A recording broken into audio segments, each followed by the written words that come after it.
પૂજ્ય ભગવાનરામ મહારાજ ભોળાભાઈ પોતાના જે આગળ વચને બોલ્યા એ પ્રમાણે વર્તી રહ્યા છે. આ ભોજાભાઈ ને બધા ખરેખર બીજનું ભજન ઘણા ટાઈમથી ચાલે છે અને જ્યારે આ ઊભું કર્યું ત્યારે અમારી હાજરી હતી અને કાયમને માટે ચાલે છે. ધન્ય છે આવા મહાપુરુષોને. ભજન કાયમની માટે શા માટે હોય છે એનો હેતુ કંઈક ને કંઈક હોય છે. જેના જીવનમાં અવિદ્યા પડી છે એ અવિદ્યા દૂર કરવાની, અને જેને સત્યના માર્ગે નથી ચડ્યા, સત્ય શું છે, હરિ કોણ છે, હરિ ક્યાં રહે છે, હરિ કેવા છે, આ જાણવાની જેને તાલાવેલી હોય એ માટેના ભજન કીર્તન હોય છે. ખાલી ખાવું પીવું ભોગ ભોગવવા, મોત આવે તો મરી જવું એ માટે આપણને મનુષ્ય દેહ આપ્યો નથી.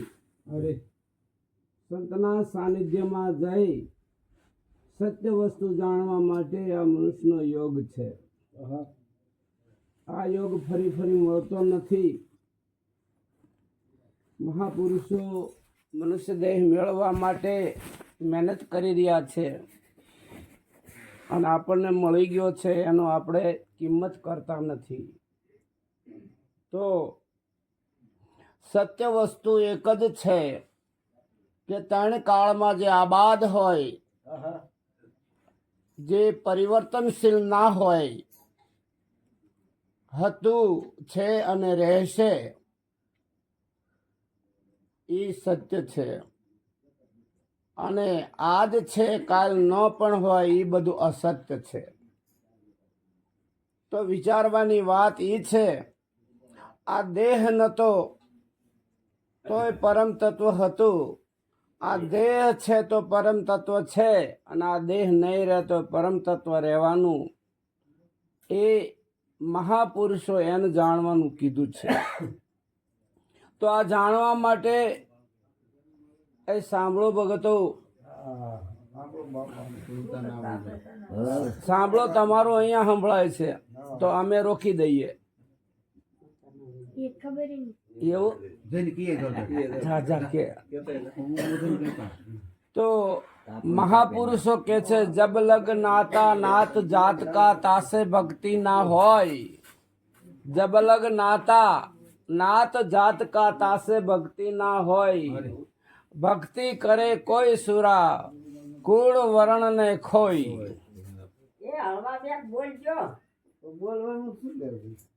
તો વિચારવાની વાત એ છે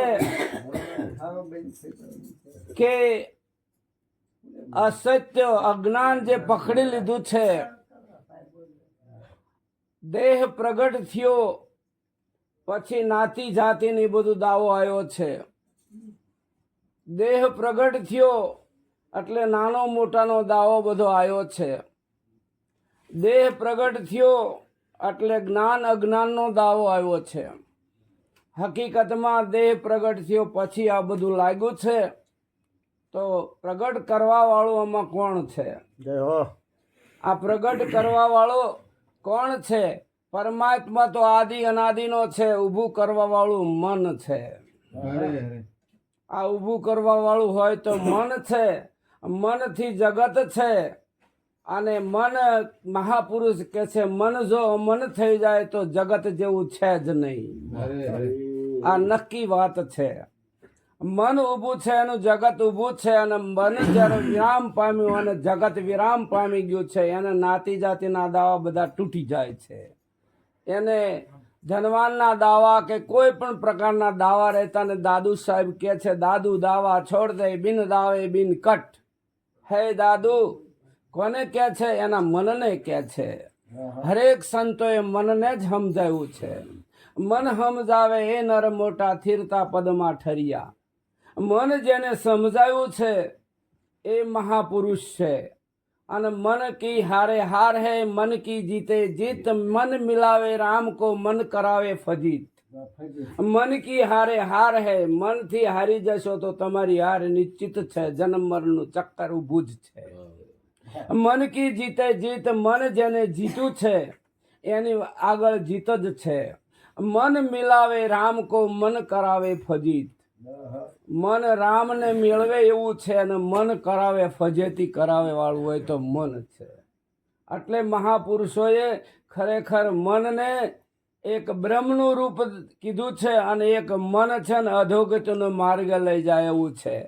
એકની એક દીકરી હોય હારે જાય એટલે વહુ કહેવાય, અને એકની એક દીકરી બાપના ઘરે રહે તો દીકરી કહેવાય. વાસ્તવમાં એક જ છે, બે છે નહીં. એ મન જો કદાચ વિષયોમાં આનંદ કરે તો અધોગતિ છે ને છે, અને મન જો અમન બની જાય તો પરમ ગતિ છે. એ બ્રહ્મનું રૂપ છે. એટલે મહાપુરુષોએ મન ઉપર બહુ ભાર આપ્યો છે. અને આખું જગત જો બન્યું હોય તો એક મહાપુરુષ કે ચંદા બનાયા, સૂરજ બનાયા, ચંદાને ચિતર્યો, સૂર્યને ચિતર્યો, જગતને ચિતર્યું, અને ચિતરવા વાળો ચિત્રમાં આવ્યો નહીં. ચિત્રવાળો ચિત્રથી ન્યારો, ન્યારો ને ન્યારો વિચારવાની વાત છે. તમે જો જીવનની અંદર જોશો તો ચિત્ર દોરતો હોય ને પૂછી જો ચિત્રની અંદર તું છો તો કે ના, ચિત્રથી ન્યારો. એટલે મન થકી આ બધું બની ગયું છે. આપણી પહેલી ધારા એ હાલે છે કે મનથી આ બધું ઊભું થયું છે. અને એ જો મન જો કદાચ આનંદ એમાં ને એમાં કરે તો બ્રહ્મનું અનુભૂતિ કરે નહીં, પાછું વળે જ નહીં. બહિર્મુખ જે મહાપુરુષ કે છે બહિર્મુખ થયું છે એને વર્તી કહેવા. મનમાંથી જે વિચારો ઊભા થયા છે, વિષયો તરફ જે જાય છે એને જ વર્તીઓ કહે છે. મહાપુરુષે વર્તીના વેગ થયા વેગળા, ઠરવાનું મળ્યું ઠેકાણું, આનંદ અતિ ઘણું, સુઘરાનું સુખ સુખ વખાણું. આગળ મહાપુરુષો એક વર્તીના વેગ થયા વેગળા. જો વર્તીના વેગ વેગળા ક્યારે થાય કે જ્યારે સત્ય સમજાય જાય અને પાછી આમ વળી જાય તો એની સુરતા થઈ જાય, અને એની સુરતા થાય એટલે બ્રહ્મ તરફ વળી જાય. જેવી રીતે સવારામ સાહેબ પણ કહે કોઈ સુરતા સુગડ સમેટે તો ઘટમાં સાહેબ ભેટે. સુરતા બહિર્મુખ થઈ છે, અંતર્મુખ થઈ જાય તો એને ભગવાન મળે ને મળે. કારણ કે હકીકતની અંદર આ મનુષ્ય દેહ મળ્યો છે ભગવાનના પદને પામવા માટે જ મળ્યો છે. ખોટી પૂંજી ભેળી કરવા માટે મળ્યો નથી. ખોટી પૂંજી આજ હોય ને કાલ ના પણ હોય.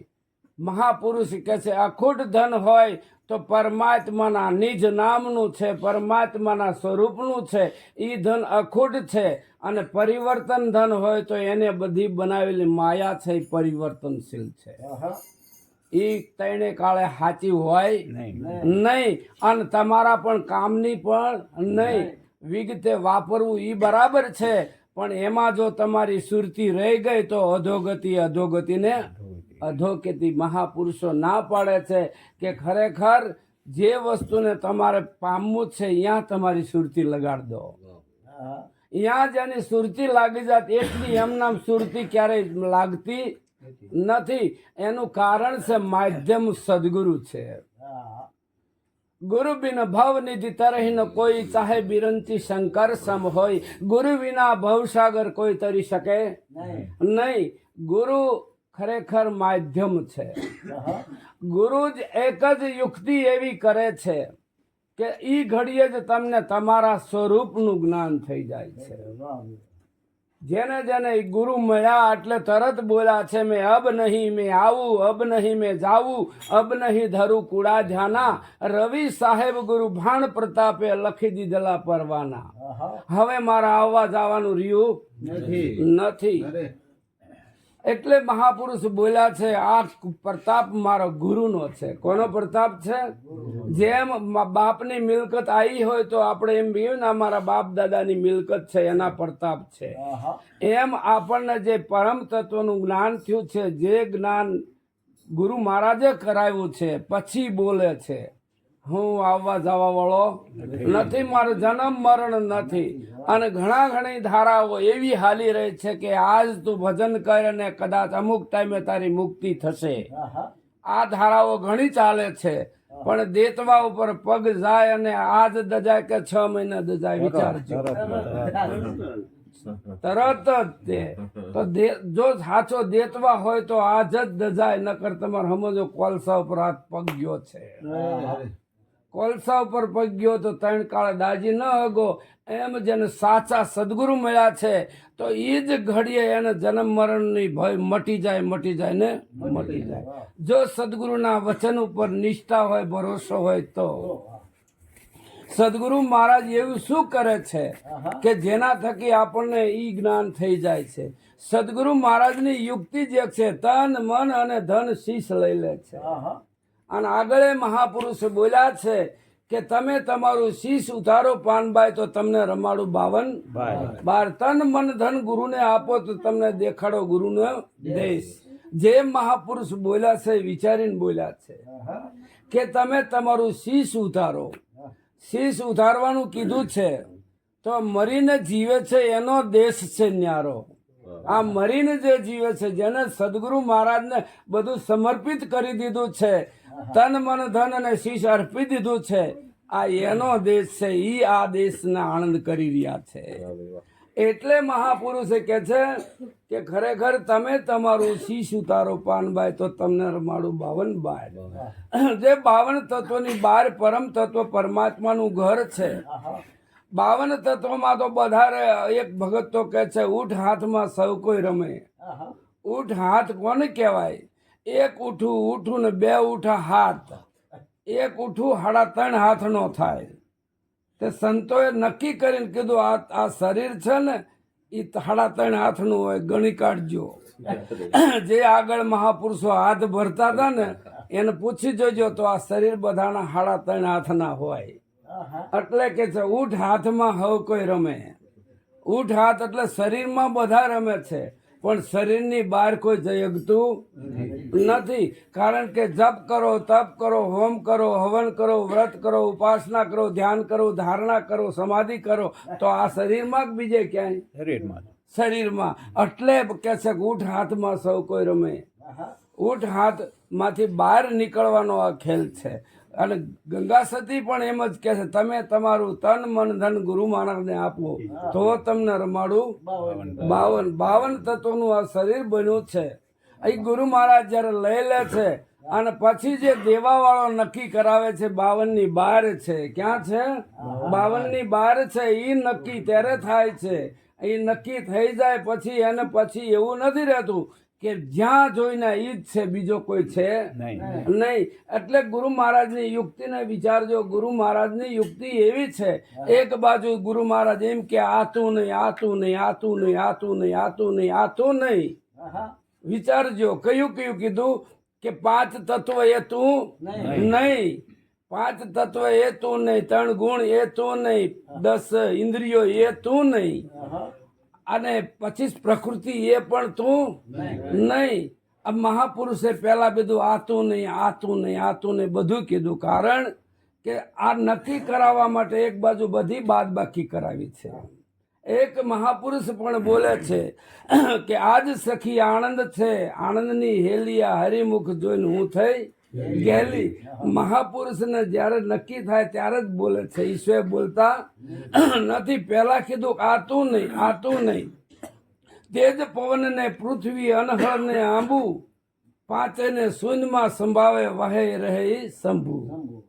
5 શૂન્યમાં ગુરુ મહારાજે લઈ લીધા. પછી જે દેવા વાળો રહ્યો છે એ શંભુ છે એમ કે છે. એટલે મહાપુરુષની વાત વિચારવાની છે. પછી ઘણી વખત એકલા નિર્ગુણના જ વાત કરતા હોય છે. તો મહાપુરુષ નિર્ગુણની નથી કહેતા. તુલસીદાસ મહાત્મા નિર્ગુણ સગુણને કોકને પૂછવામાં આવ્યું કે તમે ખરેખર સાકાર રામને ભજો છો કે નિરાકારને ભજો છો?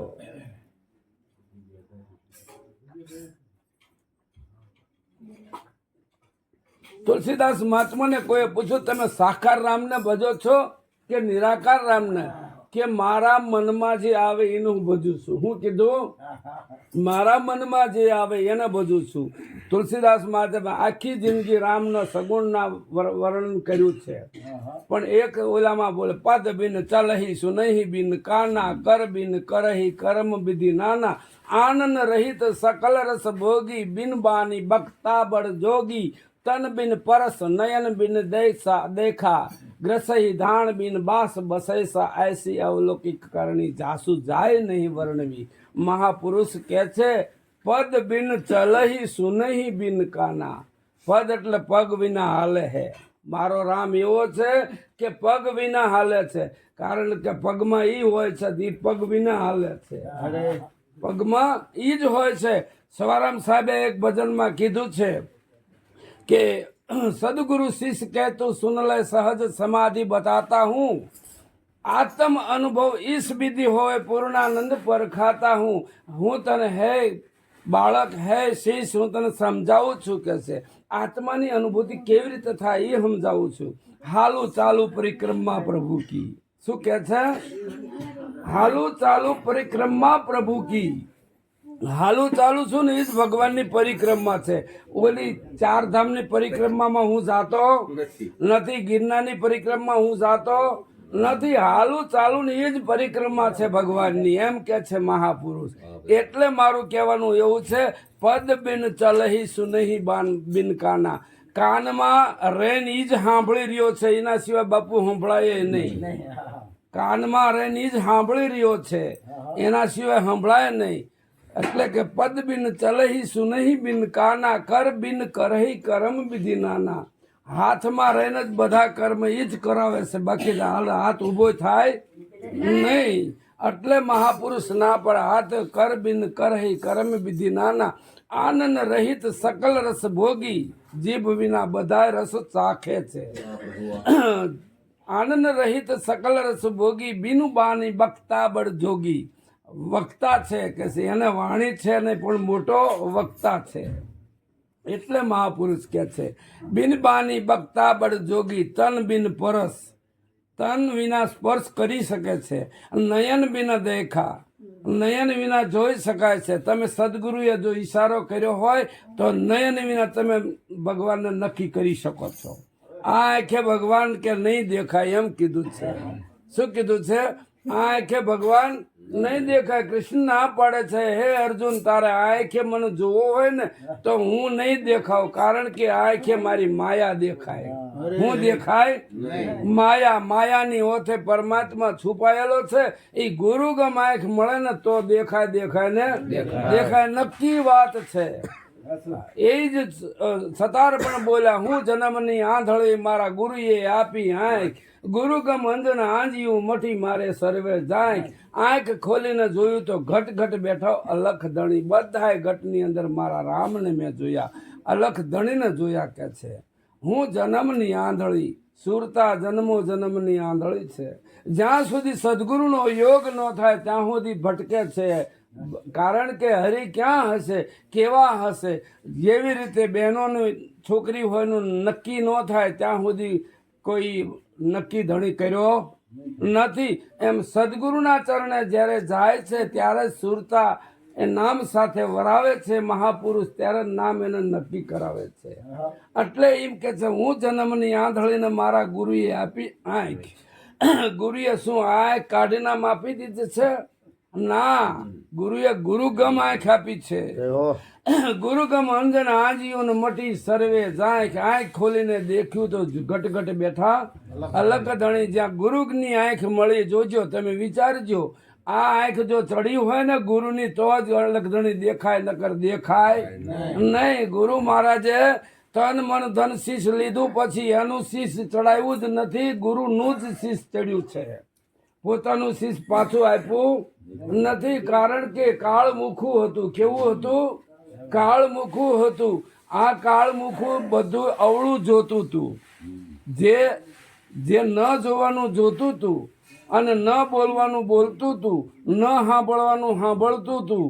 આ ગુરુ મુખ જ્યારે લઈ લે, ગુરુ આપણું મુખ લઈ લે પછી એ મુખ પાછું આપતા નથી અને ગુરુનું મુખ ચડે છે. ગુરુમુખ અંજન આંજ્યું અને મટી સર્વે જાય ઘટ ઘટ દેખા અલખ ધણી. જે જે મહાપુરુષને જે અનુભવ થયો છે એ ગુરુમુખ ચડે પછી જ અનુભવ થાય, ત્યાં સુધી થાય નહીં. નક્કી વાત છે. એટલે મહાપુરુષ વાત કરે છે. બ્રહ્મદર્શી ગુરુ મળ્યા મનના ભાવતા, તેમને કીધો મને દેહ સતા વિદેહ જો. બ્રહ્મદર્શી જો મળે ને તો તમે દેહ સતા વિદેહી છો એનું જ્ઞાન તમને કરાવે ને કરાવે. કારણ કે દેહ દીધો ગુરુ મહારાજ ને પછી રહ્યો વિદેહી છે. દેહ દઈ દીધો એટલે પાછળ રહ્યો ને જે દેવા એ વિદેહી છે. એ સ્વરૂપ જેને નક્કી થઈ ગયા ને તો એક પ્રસંગ છે.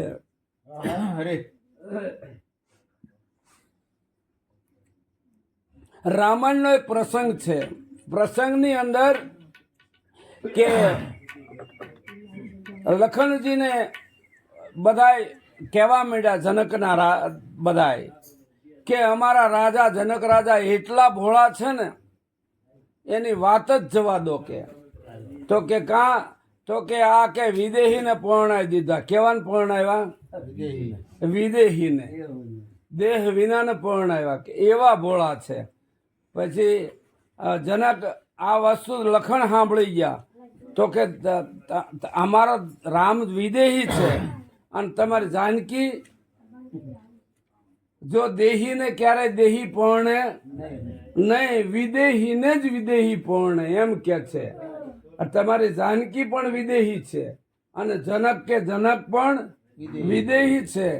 આ દેહીને કરે સંબંધ થાય નહીં, વિદેહીને વિદેહીનો સંબંધ થાય, દેહીને દેહીનો સંબંધ થાય. એટલે મહાપુરુષની વાત છે કે ખરેખર બ્રહ્મદર્શી ગુરુ મળ્યા મનના ભાવતા, તેમને કીધો મને દેહ સતા વિદેહ જો.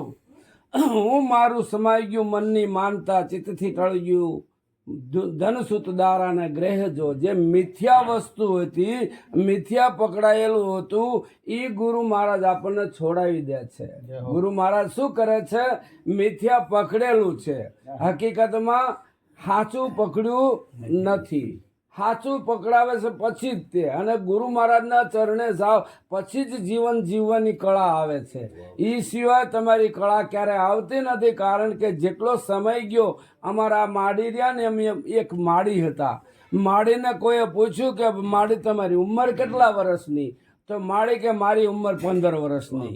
શું કીધું? મારી ઉંમર 15 વર્ષની. છોકરાઓ દાંત કાઢવા માંડ્યા કે આ માજી કે ગાંડા થઈ ગયા લાગે છે કે 80 વર્ષના કે 15 વર્ષના છે. તો કે માડી તમે તો આમ લાગો છો તો ઉંમર લાયક. તો કે વાત તમારી સાચી છે, મારે 80 વર્ષ થયા પણ ગુરુ મળ્યાની 15 વર્ષ થયા. કેટલા વર્ષ? 15 વર્ષ. આ 15 વર્ષથી જ્ઞાન મળ્યું છે એટલે મારી ઉંમર 15 વર્ષની થઈ છે. આગળના બધા ગયા મારા પાણીમાં. ક્યાંય ગયા? પાણીમાં. જ્યાં સુધી ગુરુનો યોગ ન થાય ત્યાં સુધી ગમે એટલા આગળ તમે જીવન જીવ્યા હોય એ બધું પાણીમાં જાય. કારણ કે અખાને 53 વર્ષે ગુરુ મળ્યા છે. કવિ અખો બોલો છો, તિલક કરતા કે 53 થયા, જપ માળાના નાકા ગયા, તીરથ કરી થાક્યા ચરણ, તોય નો પોગ્યો હરિના ચરણ. આ એના અનુભવની વાત બોલે છે. તિલક કરતા કરતા કે 53 વર્ષ વીતી ગયા. કારણ કે કોઈ ક્રિયામાં ભગવાન આવે એવો નથી, એટલે મહાપુરુષો ના પાડે છે. અને રામાયણમાં પણ કહે છે કે હે અર્જુન, હું જપથી તપથી હોમથી હવનથી વ્રતથી કોઈ રીતે મળવા સમર્થ નથી. તો આપણે વિચારવાનું, જે કરતા હોય, જપ તપ હોમ હવનથી તમે ગોતવા માંડો છો તો મેળ પડશે નહીં. કારણ કે જપ તપ ને હોમ હવન ને એ બધા નીચા છે. સૂર્ય આગળ દીવો કરવા જેવું છે. કેવું છે? સૂર્ય ઉગ્યો હોય ને એની સામે દીવો કરો તો દીવાની શું કિંમત હોય? કહો. પ્રકાશ પડે? ન પડે. એમ આપણે આનેથી ભગવાનને ગોતવા નીકળ્યા છીએ, મેળ પડે એવો નથી. મહાપુરુષ ના પાડે છે. કહો ભક્તિ કવન પ્રિયાસા, યોગ ન મખ જપ તપ ઉપવાસા. આ રામાયણનું સૂત્ર છે. કહો ભક્તિ કવન પ્રિયાસા, ભક્તિ માટે કોઈ પ્રયાસ કરવાની જરૂર નથી. ન જપ તપ ઉપવાસ, ન મખ કહેતા દાન. ન મખ જપ તપ ઉપવાસા સરળ સ્વભાવ ન મન કુટિલાઈ જથા લાભ સંતોષ સદાઈ. ભક્તિ માટે ખાલી તમારે નિરાળું નિર્બન તમારું મન બનાવવાનું છે. જો નિર્મળ મન નહીં બને તો તમારો આંટો નિષ્ફળ ગયો ને ગયો. નિર્મળ મન કોને કહેવાય? કે એક જ અજ્ઞાન મનની અંદર પડ્યું છે. હું દેહ છું એ મોટું અજ્ઞાન છે. દેહ મરતા મરી જાઉં છું એ મોટું અજ્ઞાન છે.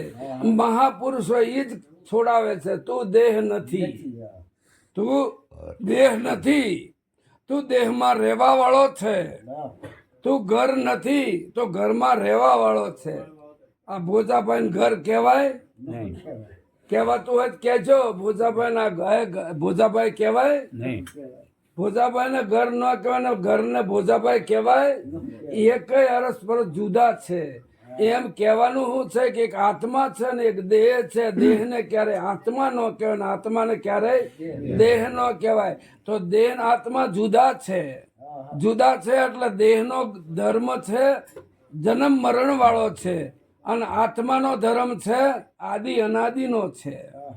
તો આદિ અનાદિનો જે ધર્મ છે એ આપણે જન્મ મરણમાં ખપાવી વાળ્યો છે. એટલે મહાપુરુષ કે છે દેહ જન્મતા તું નહીં જન્મતો, દેહ મરતા તું નહીં મરતો, દેહ અનાતમ તું હે આત્મ ખોટા સંકલ્પ ક્યું કરતા. દેહ અનાતમ છે અને તું આત્મા છો. અનાતમ એટલે જેમાં આત્મા ન હોય ને એને અનાતમ કહેવાય. જેને પરિવર્તનશીલ થતું હોય ને એને અનાત્મા કહેવાય. દેહનું પરિવર્તન થાય એવી રીતે આત્માનું પરિવર્તન ક્યારેય થતું નથી. ઘરનું પરિવર્તન થાય, ઘર પરિવર્તન થાય એટલે ઘરધણીનું પરિવર્તન થાય?